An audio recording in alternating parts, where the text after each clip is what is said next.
Hey everyone, it's me Joji, and today we're going to take a look at some post-rotation decks.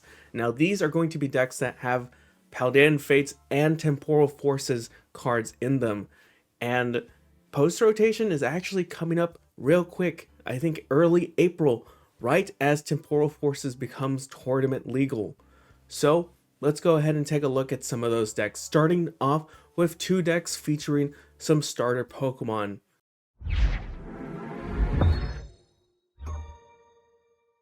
The first one is going to be this Torterra EX deck. Now this card is a beast. It boasts 340 HP. That is huge. But it also comes with a new Turtwig card. Now that Turtwig card unfortunately is at 80 HP, just like the one I think in the Celebration set. I forget which set it was from. I think it's that one or Crown Zenith, one of the two. But that one also had 80 HP.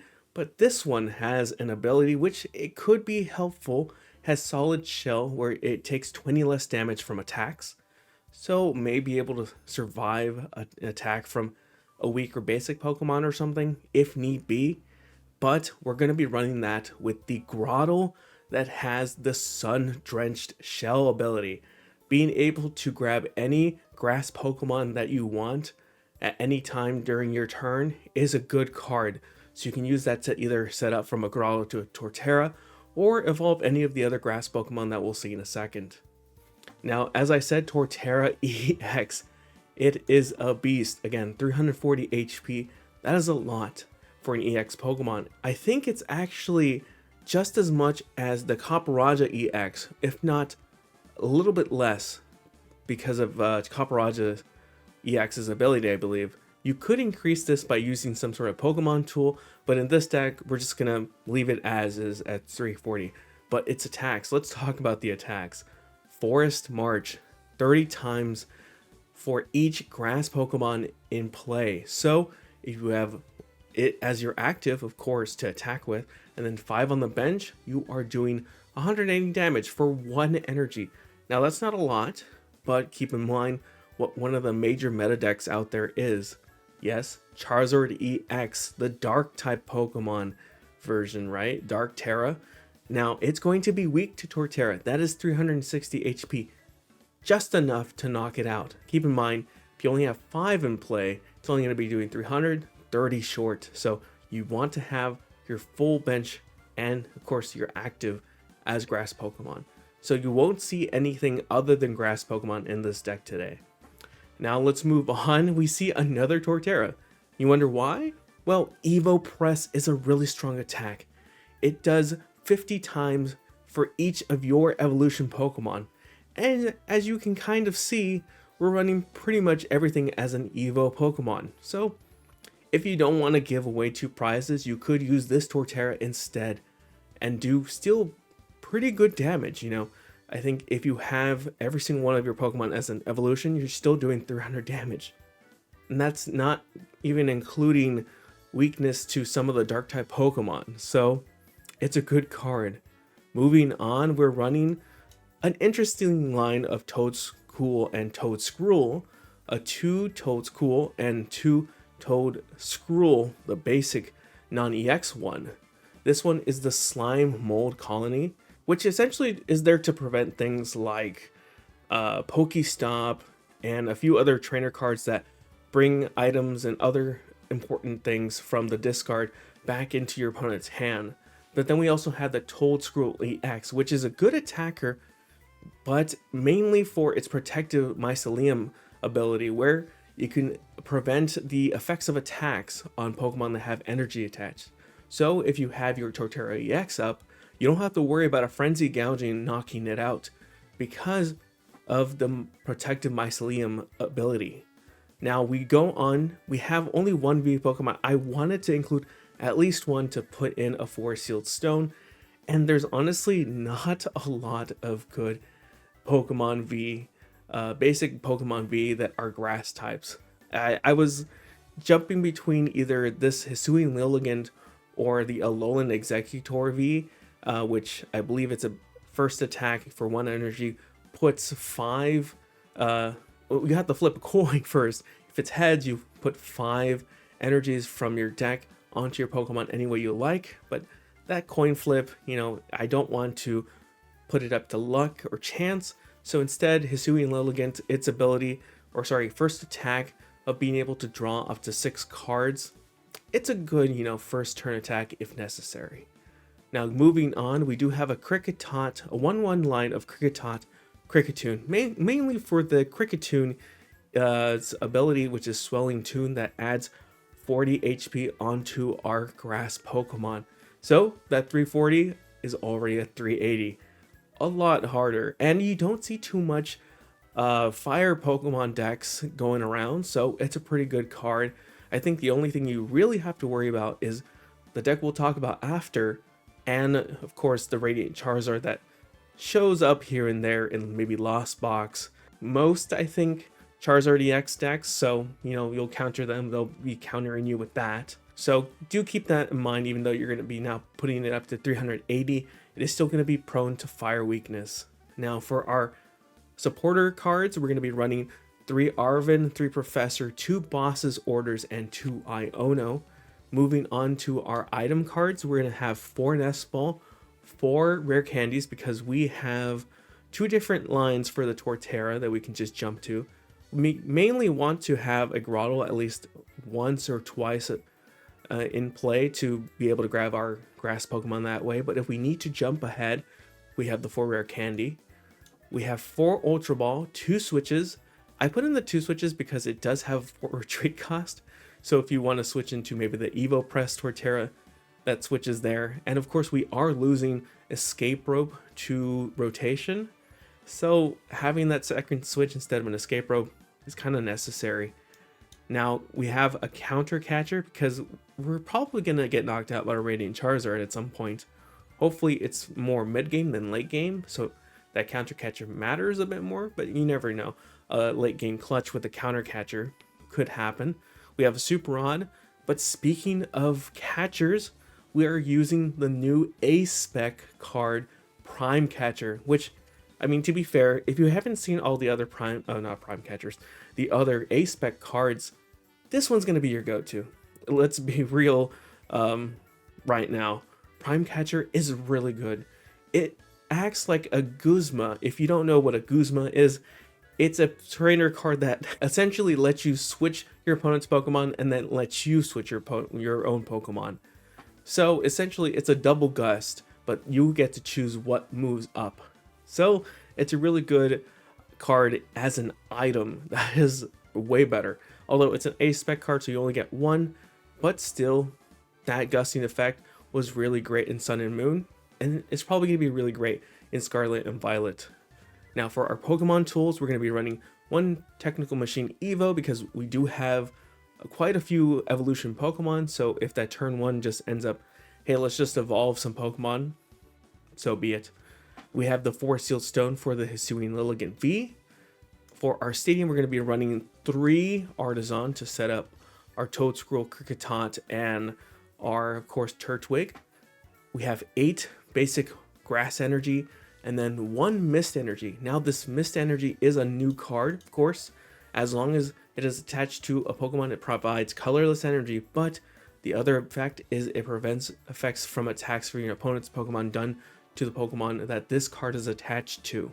So again, stops things like Salamence or maybe some damage counters, for example, in case that maybe you get, you know, I was going to say you get Hat of the Peaked, but of course that is actually rotating. So now that I think about it, you may not need this, but if you don't have enough energy to put onto your Pokemon at the time, maybe this is a good alternative. Although to be fair, there aren't too many of your Pokemon that will require a colorless energy. Maybe Torterra, but the Torterra EX could just mostly use Forest March for 1 grass energy. So if you wanted to, I guess this might be a card you might want to switch for another basic grass energy, or if I'm being honest, maybe adjusting it, some of the counts on maybe the Kricketot, Kricketune. But that is going to be our Torterra EX deck. Honestly, I'm excited to try this one out. Torterra actually was the starter I tried out back in Pokemon Diamond, and it was a lot of fun. I mean, you probably know I like turtles, specifically Blastoise, but when they made the grass turtle, I had to try it out. But yeah, that is going to be this deck. Let's move on to a different one. This one is going to feature another starter Pokemon, but this one is actually, I believe, from Alola, which I'm playing through right now for a different video. If you don't know what I'm talking about, maybe catch a stream or two. You will find out what we're talking about. But this is Incineroar EX. Now, this thing is a crazy card, let me tell you. Well, first of all, let's talk about, well, Litten. It's a little underwhelming. It's from Silver Tempest, it knows Gnaw, and then Reprisal, which for 2 energy, it does 20 times however many damage counters on it. So if it only has 1 damage counter or 10 damage on it, it does 20. So it essentially is doing double damage for whatever it has on it. We'll talk about that in a bit. But then we get a new card, which is Torracat. We want to have at least 1 in this 4-1-3 line, just in case that we get devoed, we at least have the Torracat instead of having to worry about finding another rare candy. And it's not that great. It does 30 damage. I think that's a scratch or something. I don't actually have the translation for this one. And then the other one does 80, and then it just can't use that attack again. But let's go on to, of course, Incineroar. This is going to be your bread and butter. Hustle play attacks used by this Pokemon cost 1 colorless less for each of your opponent's benched Pokemon. So they have a full bench. That's 1 fire energy for that attack. 240 damage for Blaze Bomb. And the active Pokemon, your opponent's active Pokemon, I should say, of course, gets burned. So that's an extra 20 damage. Technically 260 damage. And then, of course, they got to flip in order to check if that burn heals or not. If it doesn't, well, that's another extra 20 damage at the next Pokemon checkup. So for 1 energy, 260 damage is not bad. HP is pretty average, 320 HP. But again, that hustle play and the 260 damage for 1 energy is a really good card. And I could see this showing up a few times in some tournaments, maybe online or at a regionals. Or probably this might be very popular at locals, to be honest, because of how easy this might be to pick up. Now this next card that we have on here is Relicanth, and it's a little out of place, you might think at first, until you see its ability, Memory Dive.